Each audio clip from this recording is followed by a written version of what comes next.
to the final match of the Maine Invitational Scratch Tournament here at Bayside Bowl in Portland, Maine, September 27, 2015. I'm James Goulding, Tournament Director. Here with me doing commentary today is one of the participants from the tournament, Jimmy Clark. Say hi, Jimmy. How are you doing, guys? All right, so here in our final match, we have Joe Ramsdell III, who was the third-seeded bowler in the top four coming in. Won his first two matches, facing off against top-seeded bowler Joe Colcord. Here's the first shot of the match. Boy, Joe Ramsdell's got a pretty good look on the left side, Jimmy. What do you think? He's been on the pair. This is game 3 now for him. Game 1, they looked very unsettled, and he shot somewhere in the 170s, just kind of survived. I don't know if it was a ball switch, line switch, but he made some adjustments, found something last game to shoot 230. As you can see on the first frame, he's got something to go with, so it'll be interesting to see what Joe's got here. The right side's been pretty brutal. The two righties that were here earlier had not a lot of a look. The oil's been pretty choppy, the back ends are rough. So it looks like Joe went to something urethane to start off here. Yeah, it looks like a natural pearl. Yeah, the Supernatural, I believe it is. Supernatural, yep. Yep, it's something that's going to be a little cleaner, very, very tame. Help take the pattern away for him. So the tournament today, we were bowling on the 2014 USBC Masters oil pattern, which is a very low ratio pattern, very tough pattern. Definitely played that way for both of our squads today. This morning's squad, we had 30 bowlers. We took the top 6 out of those. Qualifying scores for that were top qualifier was Scott Moore with 863, Jason Sparks 794, Josh Porter 771. Valerie Calbury 763, Sean Steinmark 762, and Jeremy Allen 744. And then one of our at-large bowlers that got into the elimination round was Ron Kusk with a 739. Second round scores today. For the second, we had 30 bowlers on that squad, took 6, and actually 2 at-larges came off of that squad. Top qualifier was Joe Colcord with an 839, Terry Robinson with a 783, Joe Ramsdell III 773, Darren Martin 750, Nick Furrow 749, and Mike Desimone with 742. And again, the 2 at-larges were Aaron Tivitot 729 and Steve Hardy Jr. 727. The great thing with these tough shots, James, is you see a lot of new faces making the cut. I think there are at least 3 guys that made their first cut today. That's a good confidence booster for them. It's awesome to see new faces making the cut. Trying to get everybody out here. As you said, the cut score being 73 under, I believe you said. It's under a 180 average, so just about anyone who's got a chance on these shots. If you can come out and make good shots, make your spares, you can compete. Absolutely, that's a great point, Jimmy. You keep the ball in play, you don't get yourself in trouble, you try to stay ahead of the moves if you can, and you know, like you said, if you can average in the 180s on this type of condition, you're actually right there. So, as you look at the scores again, James, you said there were only 2 people that averaged 200 or better on this pattern. Yeah, and that was out of 15 people that qualified. You aim for the 1-3 or the 1-2 as a lefty, try to keep the ball close and make spares. These patterns are more of survival than of stone strikes. Yeah, absolutely. Great point, Jimmy. So basically, we cut in 2 elimination rounds to get to our top 4 for the roll-off. And our 4 for the roll-off were Jason Sparks, Joe Ramsdell III, Scott Moore, and our top seed was Joe Colcord. Placing 5th through 15th in order was Nick Furrow in 5th, followed by Jeremy Allen, Terry Robinson, Darren Martin, Valerie Calbury, Ron Kusk, Josh Porter, Aaron Tivitot, Mike Desimone, Sean Steinmark, and Steve Hardy Jr. In our first top 4 final match was Jason Sparks losing to Joe Ramsdell III, 161 to 153. And in the semifinal match that Jimmy just alluded to, where Joe kind of really started to find himself, 235 win for Joe III over Scott Moore's 152, setting up this Battle of the Titans here in the final match. Not the first time these 2 have met in the final. No, we've seen these 2 here several times. It's always a back and forth match. Today, as much as it looks like Joe Ramsdell might have the advantage, Colcord's a shot maker and you never can count him out. And it's going to be all execution. It's been all day long. guy that can get a couple breaks. It's Joe there, missing target, but still making a spare. It's going to be breaks like that are going to be the guy that wins this one. Yep, excellent point there. You know, not only do you have to keep the ball in play on your first shot, you have to stay focused enough, especially on the flatter oil pattern, to convert the spares that you leave, especially when you're not leaving split. You don't want to be giving away pins when you just let spares go out the window. I'd like to go ahead, Jimmy. What do you have to say?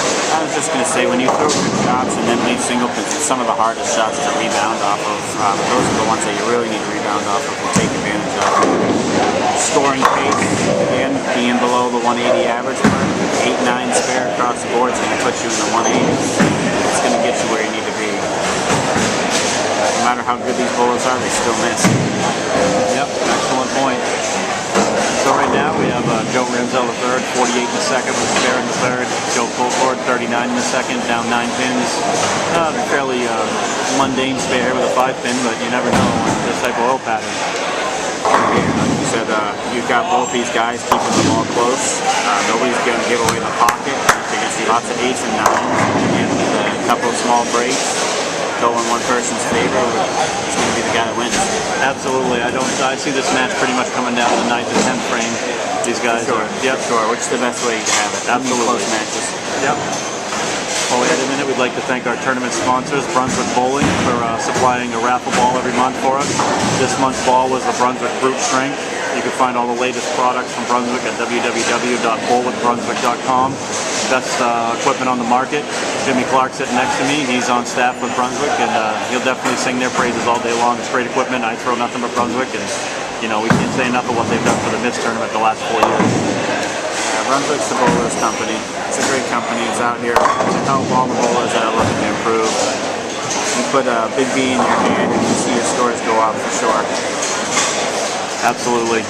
And we'd also like to thank Moore's Pro Shop. They've been our sponsor with us from the beginning, all 7 seasons. And speaking of, talk about great timing, speaking of Moore's Pro Shop, here's Scott Moore, who just lost the semifinal match. Get Scott in here in the booth. Scott, great bowling today, first off. Third place finish. And you just tell us about what you thought about the pattern today and how that match went for you.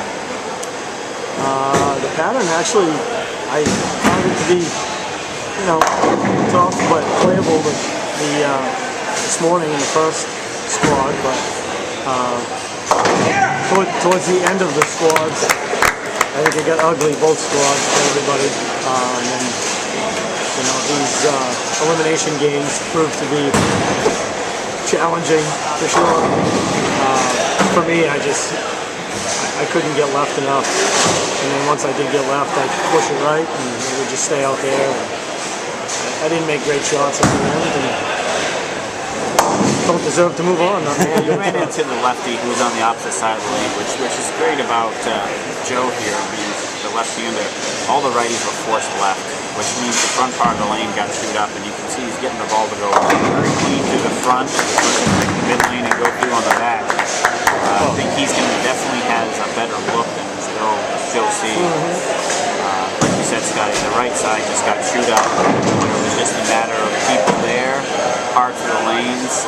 For 4 games, they played pretty decent. As you said, with the elimination games, you can see you averaged over 215 for your 4 games. And after the extra lineage got on there, they became a lot harder. 180s and 160s after that, it was just ugly. It is. You know, which, hey, if everybody else is doing it, Right.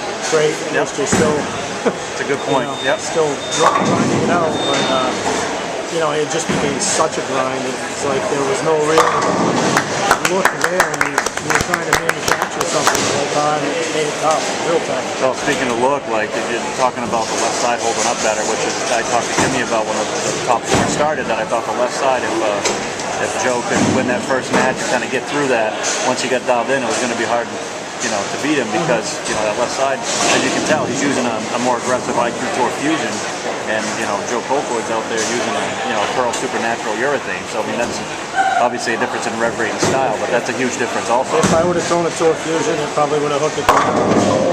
Yeah, you can even see when Joe's throwing a Pearl urethane out, he's still having trouble for it to clear through the mid lane to get him anything down lane.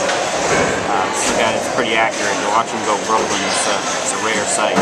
Absolutely. It's not to take away from anyone, certainly. I mean, obviously, you know, you bowl on what's out there, and you take advantage of when you can take advantage of it.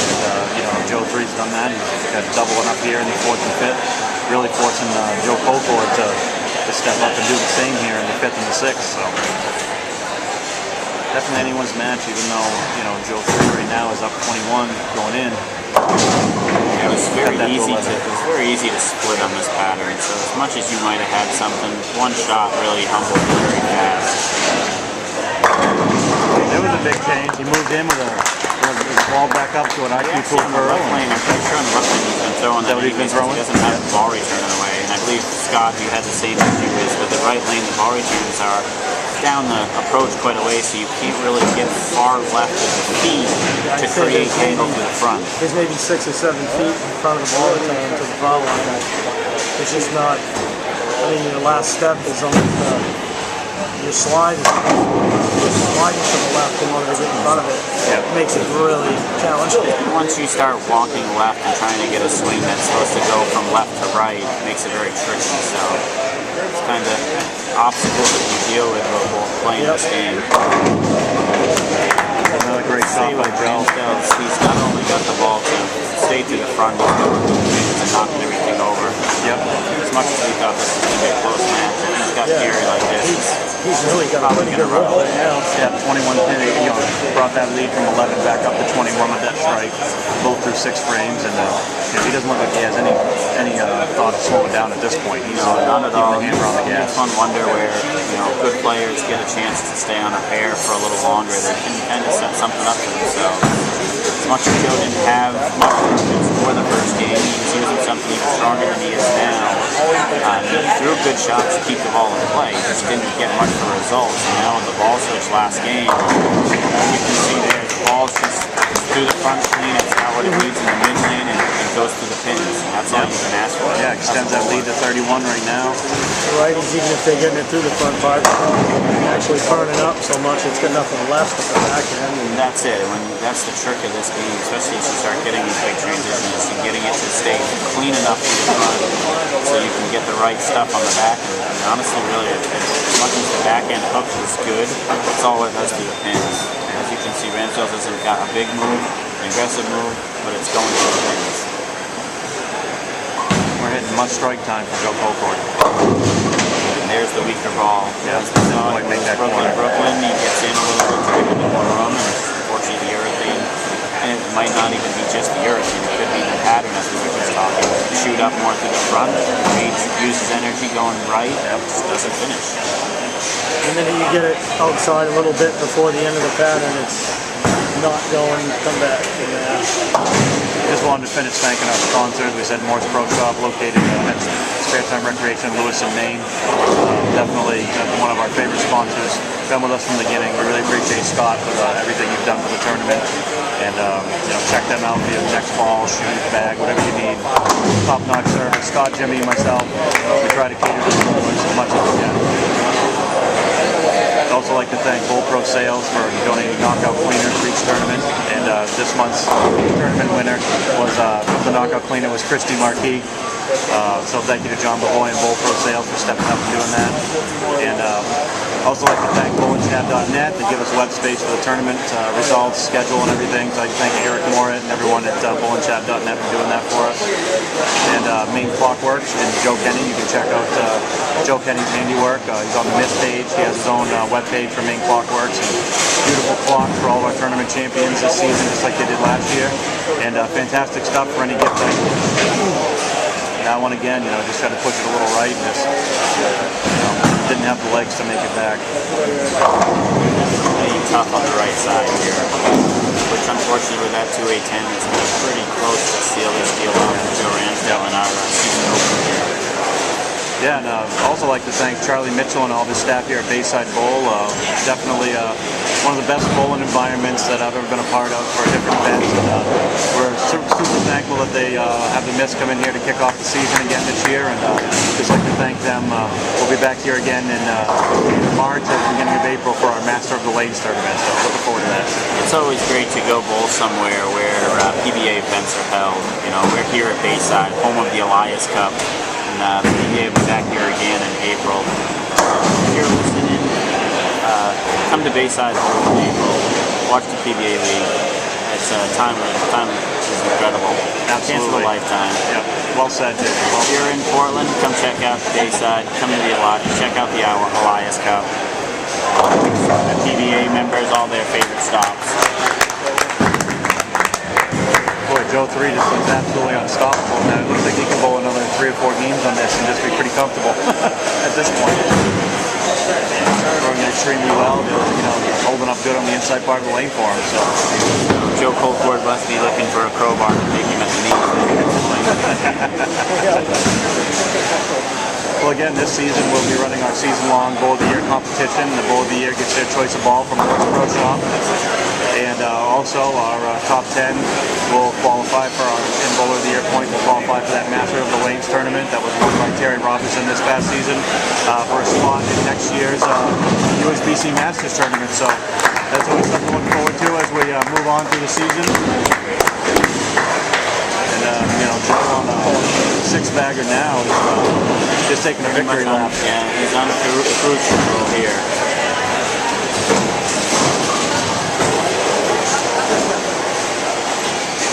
Joe Colcord had himself a heck of a day, was a top seed on his squad, grinding through 2 brutal elimination games to earn the top seed for the top 4, and you never like to lose, but a second place finish consolation prize is nothing to sneeze at. If any of you are really paying attention on lane 12, we just watched a guy slide it looked like the 6-pin somewhere between the 8 and 9 pin.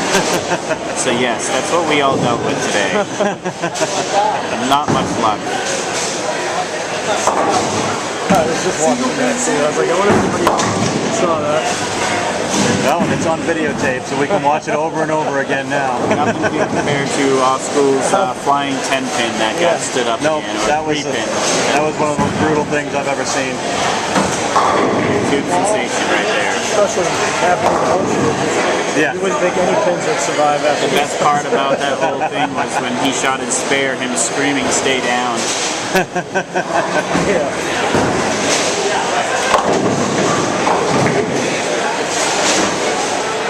We finish up the game here. Joe Colcord in the 10th frame. He's got 169 in the 9th. Just cleanup time now.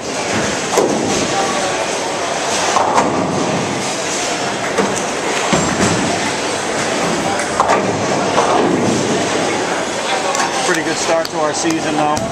60 entries in this tournament, maxed out the house. Sold out. Couldn't be happier. Yep. Next month, October 18th, we will be at Spare Time Recreation in Augusta, Maine. Hoping to break our tournament record of 84 entries at that event. We'll be looking to really bring the heat there. Bring the best bowlers in northern New England there again. And good finish by Joe Colcord, 189. Fine second place finish today.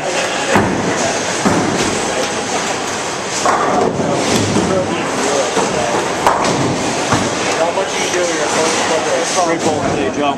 Good job, buddy. Here's the victory lap for Joe 3. Showboating. Rubbing it in. He says, who cares about the Masters pattern? I'm going to go 270 on it. Yeah.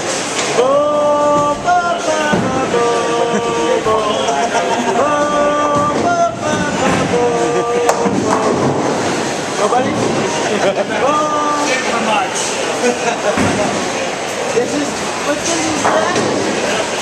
And here it is here. Let's see how he finishes it off. All right, 277, the 189 victory. Joe Ramsdell III wins the first miss of the 2015-2016 season. For Jimmy Clark and Stop More, I'm James Golden III. We will see you next month in Augusta.